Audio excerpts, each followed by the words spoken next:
You're not on the ketogenic diet if you aren't making ketones. Yes, I've said that several times, but if you've been doing a ketogenic way of eating, you know that ketones rise and fall with our habits. So, the fastest way to get back into ketosis is what you're going to learn in this video. Be warned that you might be accused of being a ketone chaser. Don't worry, they said that about me too. We'll cover that. Let's make ketones. We're going to show you the good way to make ketones, the better way to make ketones, and the best. The good way to get in ketosis is BHB.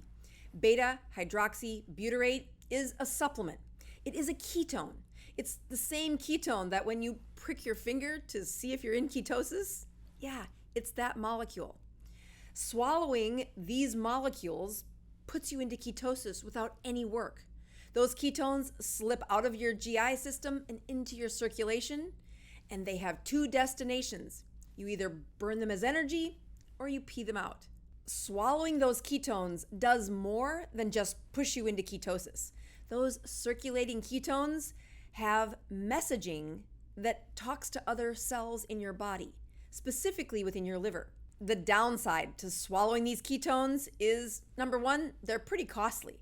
Number two, they taste terrible on their own, so we have to add a bunch of flavor to make them palatable. Three, if you swallow them too quickly, it will cause diarrhea.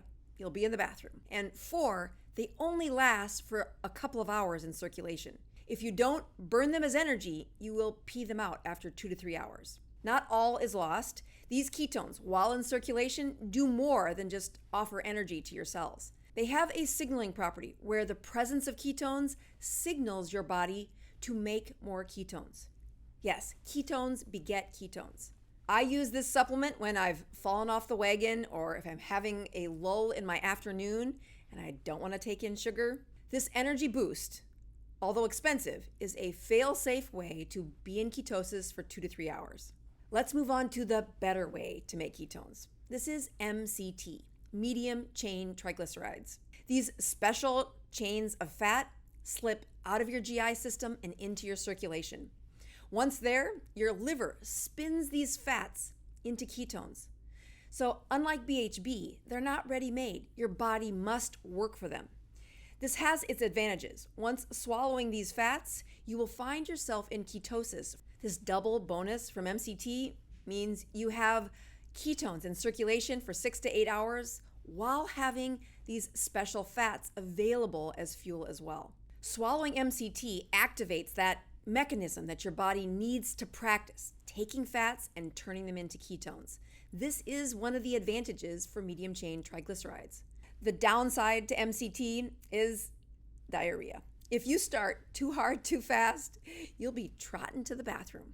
These fats are absorbed, not digested. And if your gut hasn't seen those in a while, it can have the wrong reaction.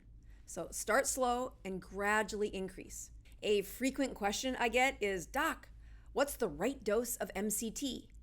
Well, for starters, one that doesn't cause diarrhea. But know that studying MCT dosing has been looked at in the dementia literature.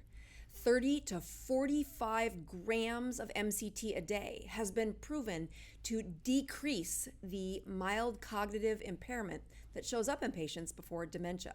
The other slight downside to MCT is that you can store this if you're in the wrong metabolic state. Unlike BHB, which cannot be stored, you either burn it or pee it out. Medium chain triglycerides can be turned into ketones, they can slip past the blood-brain barrier, and they can be stored as fat. It's for this reason that I do not recommend my patients take this when they're fasting. Speaking of fasting, this is the best way to make ketones. Yeah, the whole point of the ketogenic diet is to get your body into better shape. And although there is a season for each of these supplements, the BHB, the MCT, there is also a season for fasting.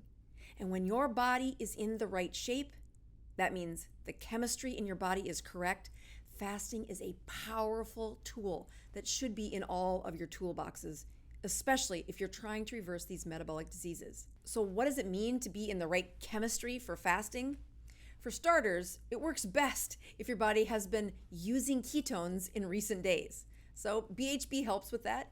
MCT helps with that even more. But practicing a ketogenic state where you've been producing ketones for several weeks is one of the best precursors before fasting. So the pros and cons to fasting? Well, the pro to fasting is that your body makes ketones out of your own fat. Yeah, a wonderful way to give a workout to your body, specifically those mitochondria, and to empty the fat stores in your body. Fasting also boosts feel-good hormones like norepinephrine, growth hormone, and even dopamine. It's a great workout for your system. Well, the con or downside to fasting is it's hard. It takes willpower. It does take a focused denial of something we love to do. We are required to do, eat. And you don't get some of those health benefits if you fast before your body is ready. Those benefits of fasting are amazing, but is your body ready? How long should you fast? All those questions and more, I'll answer in the next video about fasting.